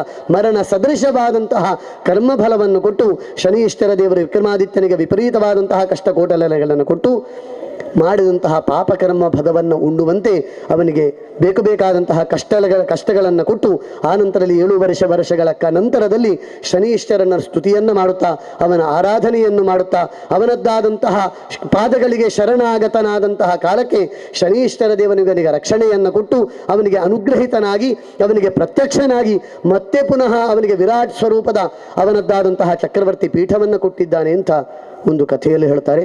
ಆನಂತರದಲ್ಲಿ ಬೃಹಸ್ಪತಿ ಆಚಾರ್ಯರಿಗೂ ಕೂಡ ಕ್ಷಣ ಮಾತ್ರದಲ್ಲಿ ಶನೀಶ್ವರ ದೇವರು ಆಚಾರ್ಯರಾದಂತಹ ಬೃಹಸ್ಪತಿಗೂ ಕಷ್ಟವನ್ನು ಕೊಟ್ಟು ಜಗನ್ನಿಯಾಮಕನಾದಂತಹ ಜಗತ್ತಿನ ಒಡೆಯನಾದಂತಹ ಪರಮೇಶ್ವರನಿಗೆ ಅವನ ಮಗನಾದಂತಹ ಸುಬ್ರಹ್ಮಣ್ಯೇಶ್ವರ ಬಂದು ಹೇಳ್ತಾನೆ ಅಂತೆ, ಅಪ್ಪ ಶನೀಶ್ವರನಿಗೆ ಪೀಡೆಯನ್ನು ಕೊಡ್ತಾನೆ ಅಂತ. ಜಗನ್ನಿಯಾಮಕನಾದಂತಹ ನಂಗೆ ಶನೀಶ್ವರ ಪೀಡಿಸ್ತಾನಿಗೆ ಸಾಧ್ಯವಿಲ್ಲ ಅಂತ ಹೇಳ್ತಾನೆ ಪರಮೇಶ್ವರ ದೇವರು. ಶನೀಶ್ವರ ದೇವರು ನೇರವಾಗಿ ಬಂದು ಶಿವನಲ್ಲಿ ನಿವೇದನೆಯನ್ನು ಮಾಡ್ತಾರೆ, ಸ್ವಾಮಿ ನಿಮ್ಮನ್ನು ನಾನು ಪೀಡಿಸಬೇಕು, ನನ್ನ ಭಗವಂತನ ಆಜ್ಞಾನುಸಾರವಾಗಿ ನಾನು ನಿಮ್ಮನ್ನು ಒಂದು ಕ್ಷಣವಾದರೂ ಕೂಡ ಪೀಡಿಸಬೇಕು ಅಂತ 1 ವರ್ಷಗಳ ಕಾಲ ಅಂತ ಹೇಳ್ತಾರೆ. ಪರಮೇಶ್ವರ ಒಲ್ಲೆ ಅಂತ ಹೇಳ್ತಾನೆ. ಪರಮೇಶ್ವರ ಒಪ್ಪದವನನ್ನು ಪೀಡಿಸುವುದಕ್ಕಾಗುವುದಿಲ್ಲ. ಕೊನೆಗೆ 1 ದಿವಸ ಕಾಲ ಅಂತ ಹೇಳ್ತಾನೆ, ಅದು ಕೂಡ ಒಲ್ಲೆ ಅಂತ ಪರಮೇಶ್ವರ ಹೇಳ್ತಾನೆ. 1 ಘಳಿಗೆ ಮಾತ್ರ ನಿನ್ನನ್ನು ಪೀಡಿಸುವುದಕ್ಕೆ ಸ್ವಾಮಿ ಅವಕಾಶ ಕೊಡಬೇಕು ಅಂತ ಕೇಳಿದಾವಾಗ ಜಗತ್ತಿನ ನಿಯಮಕ್ಕನುಗುಣವಾಗಿ 1 ಘಳಿಗೆ ಮಾತ್ರ ನಿನ್ನ ಪೀಡನೆ ನಾನು ಒಳಗಾಗ್ತೇನೆ ಅಂತ ಒಪ್ಪುತ್ತಾನೆ. ಆದರೂ ಒಪ್ಪಿದ್ರು ಕೂಡ ಸುಬ್ರಹ್ಮಣ್ಯೇಶ್ವರನಲ್ಲಿ ಹೇಳ್ತಾನೆ ಅಂತೆ, ಜಗನ್ನಿಯಾಮಕನಾದಂತಹ ನನ್ನನ್ನು ಯಾವ ರೀತಿ ಶನೀಶ್ವರ ಸೋಲಿಸ್ತಾನೆ ಅಥವಾ ನನಗೆ ಹೇಗೆ ಪೀಡೆಯನ್ನು ಕೊಡ್ತಾನೆ ಅಂತ ನೋಡ್ತೇನೆ ಅಂತ 1 ಘಳಿಗೆಗಳ ಕಾಲ ಬಿದುರಿನ ಒಳಗೆ ಹೋಗಿ ಕುಳಿತುಕೊಳ್ತಾನೆ ಅಂತೆ. ಬಿದುರಿನ ಓಟೆಯ ಒಳಗೆ 1 ಘಳಿಗೆ ಕಳೆದ ಮೇಲೆ ಬರ್ತಾನೆ ಅಂತೆ. ಮಗನಲ್ಲಿ ಕೇಳ್ತಾನೆ, ಎಲ್ಲಿದ್ದಾನೆ ನಿನ್ನ ಶನೀಶ್ವರ ಅಂತ. ಆವಾಗ ಅವನು ಹೇಳ್ತಾನೆ, ಜಗನ್ನಿಯಾಮಕನಾಗಿ ಕೈಲಾಸದಲ್ಲಿ ಸುಂದರವಾದಂತಹ ಪರ್ವತದಲ್ಲಿ ಪಾರ್ವತಿಯ ಜೊತೆಗೆ ಕುಳಿತುಕೊಂಡು ಜಗತ್ತಿಗೆ ಅನುಗ್ರಹ ಮಾಡಬೇಕಾದಂತಹ ಅಪ್ಪಯ್ಯ ನೀನು ಬಿದುರಿನ ಒಳಗೆ ಕುಳಿತುಕೊಳ್ಳುವಂತಹ ಸ್ಥಿತಿ, ಇದುವೇ ಶನಿಪೀಡೆ ಅಂತ. ಹಾಗಾಗಿ ಶನಿಪೀಡೆ ಎಲ್ಲರಿಗೂ ಕೂಡ ಇದ್ದೇ ಇರುವಂತಹದ್ದು. ಶನೀಶ್ವರನ ಅನುಗ್ರಹಯುಕ್ತವಾದಂತಹ ದುರಿತ ನಮಗೆ 1 ಕ್ಷಣಕ್ಕೆ ಕಷ್ಟ ಅಂತ ಅನಿಸಿದ್ರು ಕೂಡ ಶನೀಶ್ವರ ಸದಾಕಾಲವೂ ಕೂಡ ಸುಪ್ರಸನ್ನನಾಗುವಂಥವನು. ಅವನ ಆರಾಧನೆಯನ್ನು ಮಾಡಿದರೆ ಸಾರ್ಧ ಸಪ್ತ ಶನಿಯಾಗಲಿ ಶನಿ ದಶೆಯಾಗಲಿ ಅವನು ಮುಗಿಸುವಂತಹ ಕಾಲಕ್ಕೆ, ನಮ್ಮ ದೇಹದಲ್ಲಿ ದಶಾಫಲವನ್ನಾಗಲಿ ಅಥವಾ 7.5 ವರ್ಷಗಳನ್ನು ಮುಗಿಸುವಂತಹ ಕಾಲಕ್ಕೆ ನಮಗೆ ಉತ್ತಮವಾದಂತಹ ಜೀವನವನ್ನು, ಉತ್ತಮವಾದಂತಹ ವೈಭವದ ಜೀವನವನ್ನು, ಉತ್ತಮವಾದಂತಹ ಆರೋಗ್ಯಕರವಾದಂತಹ ಒಳ್ಳೆಯ ಅಭಿವೃದ್ಧಿಯ ಜೀವನವನ್ನು ಕೊನೆಗೆ ಕರುಣಿಸುವಂತಹ ಕರುಣಾ ದೃಷ್ಟಿಯುಳ್ಳಂತಹ ದೇವರು ಶನೀಶ್ವರ ದೇವರು. ಅಂತಹ ಶನೀಶ್ವರ ಕಳೆದ 3-4 ವರ್ಷಗಳ ಹಿಂದಿನಿಂದಲೂ ಕೂಡ ಶನೀಶ್ವರ ಕಥೆಯನ್ನ ನಾವು ಹೇಳುತ್ತೇವೆ. ಈ 2 ವರ್ಷ ಹಿಂದೆ 3 ವರ್ಷ ಹಿಂದೆ ಯಾವ ಕಥೆಯನ್ನು ಹೇಳಿದ್ದೇವೆಯೋ ವಿಸ್ತಾರವಾಗಿ ಮೊದಲಿನ ವರ್ಷವೇ ಇಡೀ ಶನೀಶ್ವರನ ಕಥೆಯನ್ನು ಹೇಳಿದ್ದೇವೆ. ಆವಾಗ ಯಾವ ಕಥೆಯನ್ನು ಹೇಳಿದ್ದೇವೋ ಈ ವರ್ಷವೂ ಕೂಡ ಅದೇ ಕಥೆ ವ್ಯತ್ಯಾಸವಾಗುವುದಕ್ಕಿಲ್ಲ. ವರ್ಷವೂ ಕೂಡ ಮಾಡುವಂತಹ ಈ ಶನೀಶ್ವರನ ಪೂಜೆಯಿಂದಲಾಗಿ ಈ ಮಂದಿರದ ಎಲ್ಲ ಪದಾಧಿಕಾರಿಗಳು, ಈ ಮಂದಿರವನ್ನು ಯಾರೆಲ್ಲ ನಡೆಸ್ತಾರೆ ಅವರು, ಯಾರೆಲ್ಲ ಈ ಮಂದಿರವನ್ನು ನಂಬಿಕೊಂಡು ಈ ಕ್ಷೇತ್ರಕ್ಕೆ ಈ ವಾರ್ಷಿಕೋತ್ಸವಕ್ಕೆ ಬರ್ತಾರೆ, ನಾವು ನಮ್ಮ ಪರಿವರ್ತನೆಯನ್ನು ಮಾಡಿಕೊಳ್ಬೇಕು. ಶನೀಶ್ವರನಲ್ಲಿ ಭಕ್ತಿಯಿಂದ ಶ್ರದ್ಧೆಯಿಂದ ಪ್ರಾರ್ಥಿಸಿಕೊಳ್ಬೇಕು. ಆ ಕಾಲಕ್ಕೆ ಮಾತ್ರ ಇಷ್ಟು ವರ್ಷಗಳ ಕಾಲ ಶನೀಶ್ವರನ ಪೂಜೆಯನ್ನು ಮಾಡಿದ್ದಕ್ಕೆ ಪ್ರತಿಫಲ ಸಿಗುವುದಕ್ಕೆ ಸಾಧ್ಯ. ಅಲ್ಲಿ ದೇವರು ಕೊಡ್ತಾರೆ ಅಂತ ಒಂದಷ್ಟು ದುಡ್ಡನ್ನು ಕೊಟ್ಟು ರಶೀದಿಯನ್ನು ಮಾಡಿದರೆ ಶನಿದೋಷ ಪರಿಹಾರವಾಯಿತು ಅಂತ ಯಾರೂ ಕೂಡ ತಿಳಿಯುವುದು ಬೇಡ. ನಾವು ಸಂಪೂರ್ಣ ಶರಣಾಗತರಾಗಬೇಕು, ಭಗವಂತನನ್ನು ಸ್ಮರಣೆ ಮಾಡಬೇಕು. ಶನೀಶ್ವರನ ಪೂಜೆಯ ಪ್ರಾರಂಭದಿಂದ ಅಂತ್ಯದವರೆಗೂ ಕೂಡ ಶನೀಶ್ವರನ ಮಂತ್ರಗಳನ್ನು ಕಿವಿಯಲ್ಲಿ ಕೇಳುತ್ತಾ ಶ್ರವಣ ಮಾಡಿಕೊಂಡು, ಶ್ರವಣಾನಂತರದಲ್ಲಿ ಮನನವನ್ನು ಮಾಡಿಕೊಂಡು ಆ ಮೂಲಕವಾಗಿ ಭಗವಂತನ ಅನುಗ್ರಹ ಪಾಕ್ಕೆ ಪಾತ್ರರಾಗುವುದಕ್ಕೆ ಸಾಧ್ಯ. ಮಂತ್ರವನ್ನು ಕೇಳಿದ ತಕ್ಷಣದಲ್ಲಿ ಮನನಾಥ ತ್ರಾಯತೆ ಯಸ್ಮಾತ್ ಮಂತ್ರ, ಆ ಮಂತ್ರವನ್ನು ಶನೀಶ್ವರನ ಮಂತ್ರ ಕೇಳಿದ್ರೆ ಸಾಕು ನಮ್ಮನ್ನು ರಕ್ಷಣೆಯನ್ನು ಮಾಡುತ್ತದೆ ಅಂತ. ಇಲ್ಲಿ ಬಂದಿರುವಂತಹ ಎಲ್ಲ ಭಕ್ತಾದಿಗಳಿಗೆ ಯಾರ್ಯಾರಿಗೆ ಶನಿಚಾರ ದೋಷವಿದೆ, ಯಾರಿಗೆ ಸಾರ್ಧ ಸಪ್ತ ಶನಿ ದೋಷವಿದೆ, ಯಾರಿಗೆ ಶನಿ ದಶೆ ನಡೆಯುತ್ತಾ ಇದೆ. ಅವರಿಗೆಲ್ಲರಿಗೂ ಕೂಡ ಮಾಡಿದಂತಹ ಶನೀಶ್ವರನ ಆರಾಧನೆಯಿಂದಲಾಗಿ ಶ್ರವಣ ಮಾಡಿದಂತಹ ಕಥೆಯಿಂದಲಾಗಿ ಆ ಶನೀಶ್ವರ ದೇವರು ಎಲ್ಲ ಗ್ರಹಚಾರ ದೋಷಾದಿಗಳನ್ನು ಕೂಡ ನಿವಾರಣೆ ಮಾಡಿಕೊಡಲಿ. ಬರುತ್ತಿರುವಂತಹ ಕಷ್ಟಗಳನ್ನು ಎದುರಿಸಿಕೊಂಡು ಮುಂದಕ್ಕೆ ಹೋಗುವಂತಹ ಶನೀಶ್ವರನ ಕರ್ಮದ ಫಲವೇ ಹಾಗೆ ಶೌರ್ಯಕರಹ ಜೀವನಕ್ಕೆ ಬೇಕಾದಂತಹ ಧೈರ್ಯವನ್ನು ಕೊಡುವಂಥವನು. ಅಂತಹ ಎಷ್ಟು ಕಷ್ಟ ಕೋಟಲೆಗಳು ರಾಶಿಗಳು ಬಂದರೂ ಕೂಡ ಧೈರ್ಯದಿಂದ ಜೀವನವನ್ನು ಮುನ್ನುಗ್ಗುವುದಕ್ಕೆ ಬೇಕಾದಂತಹ ಯೋಗ ಯೋಗ್ಯತೆ ಶಕ್ತಿಯನ್ನು ಅನುಗ್ರಹವನ್ನು ರಕ್ಷೆಯನ್ನು ಶನೀಶ್ವರ ದೇವರು ನಮ್ಮೆಲ್ಲರಿಗೂ ಕೂಡ ಅನುಗ್ರಹ ಮಾಡಿಕೊಡಲಿ. ಮಾಡಿರುವಂತಹ ಶನೀಶ್ವರ ಆರಾಧನೆಯ ಕಲ್ಪೋಕ್ತವಾದಂತಹ ಫಲವನ್ನು ನಮ್ಮೆಲ್ಲರಿಗೂ ಕೂಡ ಅನುಗ್ರಹ ಮಾಡಿಕೊಟ್ಟು ಯಾರ್ಯಾರು ಸೇವಾ ರಶೀದಿಯನ್ನು ಶನೀಶ್ವರನ ಪೂಜೆಯನ್ನು ಮಾಡಿದ್ದಾರೋ ಅವರಿಗೆಲ್ಲರಿಗೂ ಕೂಡ ಶನೀಶ್ವರನ ಕೃಪಾ ಕಟಾಕ್ಷ ಪ್ರಾಪ್ತವಾಗಿ ರಕ್ಷೆ ಪ್ರಾಪ್ತಿವಾಗಿ ನಮ್ಮೆಲ್ಲರಿಗೂ ಕೂಡ ಅನುಗ್ರಹಿತನಾಗಲಿ ಎಂಬುದಾಗಿ ಕಥಾಶ್ರವಣದ ಪರ್ವಕಾಲದಲ್ಲಿ ಆ ಶನೀಶ್ವರನ ಪಾದಾರವಿಂದಗಳಲ್ಲಿ ನಾವೆಲ್ಲರೂ ಕೂಡ ಮಾಡಿಕೊಳ್ಳುವಂತಹ ಪ್ರಾರ್ಥನೆ. ಶ್ರೀಮಚ್ಛನೀಶ್ವರಾಯ ನಮಃ. ಮಂಗಲಂ ಭಗವಾನ್ ವಿಷ್ಣುರ್ಮಂಗಲಂ ಮಧುಸೂದನಃ ಮಂಗಲಂ ಪುಂಡರೀಕಾಕ್ಷೋ ಮಂಗಲಂ ಗರುಡಧ್ವಜಃ ಸರ್ವಮಂಗಲದಾತಾರೋ ಪಾರ್ವತೀ ಪರಮೇಶ್ವರೋ ಗಣೇಶ ಸ್ಕಂಧ ಸಂಯುಕ್ತೋ ವಂದೇ ವಾಂಛತ ಸಿದ್ಧಜೆ ಯಶಿವೋ ನಾಮ ರೂಪಾಭ್ಯಾಂಜಾ ದೇವಿ ಸರ್ವಮಂಗಲ ತಜೋ ಸಂಸ್ಮರಣಾತ್ ಪುಂಸಾಂ ಸರ್ವತೋ ಜಯಮಂಗಲಂ. ಸ್ವಸ್ತಿ ಪ್ರಜಾ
ಈ ಕ್ಷೇತ್ರ ಪಾವನವಾಗಲಿ.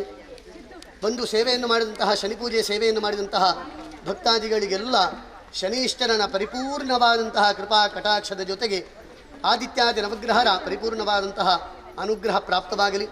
ಸಮಸ್ತ ಗ್ರಹಚಾರ ದೋಷಗಳೆಲ್ಲವೂ ಕೂಡ ಪ್ರತಿಯೊಬ್ಬರಿಗೂ ಕೂಡ ಪರಿಹಾರವಾಗಿ, ಪ್ರತಿಯೊಬ್ಬರೂ ಕೂಡ ಜೀವನದಲ್ಲಿ ಸಾಂಸಾರಿಕವಾಗಿ ಬೆಳಗುವಂತೆ, ಪ್ರತಿಯೊಬ್ಬರೂ ಕೂಡ ಅವರದ್ದಾದಂತಹ ಬೌದ್ಧಿಕವಾಗಿ ಬೆಳಗುವಂತೆ, ಪ್ರತಿಯೊಬ್ಬರೂ ಕೂಡ ಸದ್ಬುದ್ಧಿ ಸದಾಚಾರ ಸಚ್ಚಿಂತನೆಯ ಜೊತೆಗೆ ಎಲ್ಲ ರೀತಿಯಾದಂತಹ ಅಭ್ಯುದಯ ಅಭಿವೃದ್ಧಿಯ ಜೀವನವನ್ನು ಕರುಣಿಸುವಂತೆ ಆ ಶನೀಶ್ವರ ದೇವರು ನಿಮ್ಮೆಲ್ಲರಿಗೂ ಕೂಡ ಅನುಗ್ರಹವನ್ನು ಮಾಡಲಿ. ಜೀವನಕ್ಕೆ ಬೇಕಾದಂತಹ ಸುಖ, ಶಾಂತಿ, ನೆಮ್ಮದಿ, ಸಮಸ್ತ ವಿಧವಾದಂತಹ ಸಂಪತ್ತಿನ ಜೊತೆಗೆ ಭಗವಂತನಲ್ಲಿ ಅಪರಿಮಿತವಾದಂತಹ ಭಕ್ತಿಯನ್ನು, ಶ್ರದ್ಧೆಯನ್ನು ನಿಮ್ಮೆಲ್ಲರಿಗೂ ಕೂಡ ಅನುಗ್ರಹ ಮಾಡಿಕೊಟ್ಟು ಮಾಡಿದಂತಹ ಮಹಾಗಣಪತಿ ಅಷ್ಟದ್ರವ್ಯಾತ್ಮಕನಾದಂತಹ ಮಹಾಗಣಪತಿಯ ಹವನ ಮಾಡಿದಂತಹ ಆರಾಧನೆ ಮಾಡಿದಂತಹ ಶನೀಶ್ವರ ಗ್ರಹ ವ್ರತ ಕಲ್ಪೋಕ್ತ ಪೂಜೆಯ ಕಲ್ಪೋಕ್ತವಾದಂತಹ ಫಲ ನಿಮ್ಮೆಲ್ಲರಿಗೂ ಕೂಡ ರಕ್ಷೆಯಾಗಿ ಅನುಗ್ರಹ ಮಾಡಿಕೊಟ್ಟು 28ನೆಯ ವರ್ಷದ ಈ ವಾರ್ಷಿಕೋತ್ಸವದ ಆರಾಧನೆಯ ಜೊತೆಗೆ ಇನ್ನು ಮುಂದಕ್ಕೂ ಕೂಡ 100 ವರ್ಷಗಳ ಕಾಲ ಈ ಕ್ಷೇತ್ರದಲ್ಲಿ ಭಗವಂತನನ್ನು ಅಪರಿಮಿತವಾದಂತಹ ಭಕ್ತಿಯಿಂದ ಆರಾಧನೆಯನ್ನು ಮಾಡುವುದಕ್ಕೆ ಬೇಕಾದಂತಹ ಯೋಗ್ಯತೆ ಸಂಪತ್ತನ್ನು ನಿಮ್ಮೆಲ್ಲರಿಗೂ ಕೂಡ ರಕ್ಷೆಯಾಗಿ ಭಗವಂತ ಅನುಗ್ರಹ ಮಾಡಿಕೊಟ್ಟು ವಿಶೇಷವಾಗಿ ಧರ್ಮವನ್ನು ಶಾಸನ ಮಾಡುವಂತಹ ಧರ್ಮಶಾಸ್ತ್ರನನ್ನು ನೋಡುವುದಕ್ಕೆ, ಧರ್ಮಶಾಸ್ತ್ರನನ್ನು ಸಂದರ್ಶನ ಮಾಡುವುದಕ್ಕೆ, ಧರ್ಮಶಾಸ್ತ್ರನ ಭವ್ಯವಾದಂತಹ ದಿವ್ಯವಾದಂತಹ ಮೂರ್ತಿಯನ್ನು ಕಣ್ತುಂಬಿಕೊಳ್ಳುವುದಕ್ಕೆ ಯಾತ್ರಾರ್ಥಿಗಳಾಗಿ ಹೋಗುವಂತಹ ಎಲ್ಲ ವ್ರತಾರ್ಥಿಗಳಿಗೆ ಭಗವಂತ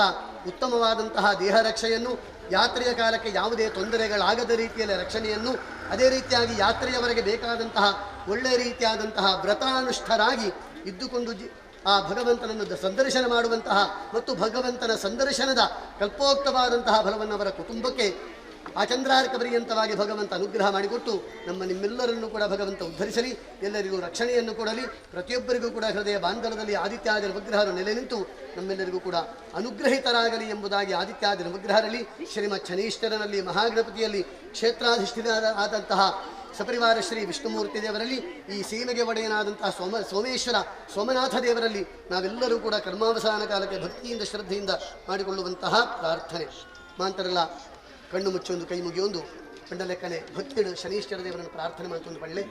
ಓಂ ಸ್ವಸ್ತಿ ಶ್ರದ್ಧಾಂ ಮೇಧಾಂ ಯಶಃ ಪ್ರಜ್ಞಾಂ ವಿದ್ಯಾಂ ಬುದ್ಧಿಂ ಶ್ರಿಯಂ ಬಲಂ ಆಯುಷ್ಯಂ ತೇಜಃ ಆರೋಗ್ಯಂ ದೇಹಿ ಮೇ ಗ್ರಹ ಪುಂಗವ ಶ್ರಿಯಂ ದೇಹಿ ಮೇ ಪರಮೇಶ್ವರ. ಶನೀಶ್ವರ ದೇವರ ಪಾದಾರವಿಂದಕ್ಕೆ ಗೋವಿಂದಾನಿ ಗೋವಿಂದ, ಶ್ರೀ ಮಹಾವಿಷ್ಣು ದೇವರ ಪಾದಾರವಿಂದಕ್ಕೆ ಗೋವಿಂದಾನಿ ಗೋವಿಂದ, ಧರ್ಮಶಾಸ್ತ್ರ ದೇವರ ಪಾದಾರವಿಂದಕ್ಕೆ ಗೋವಿಂದಾನಿ ಗೋವಿಂದ.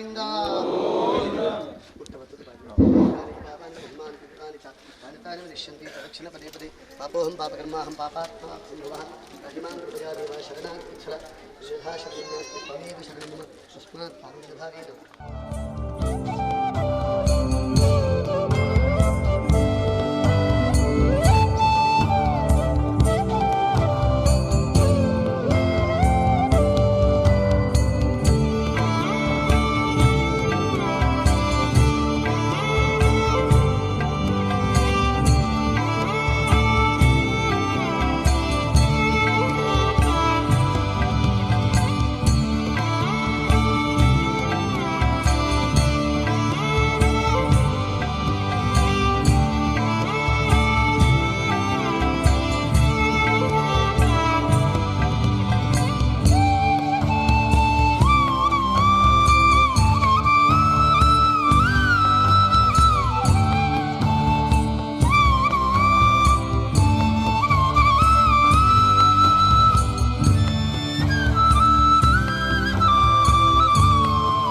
ಶರಣಯ್ಯಪ್ಪ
Thank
you.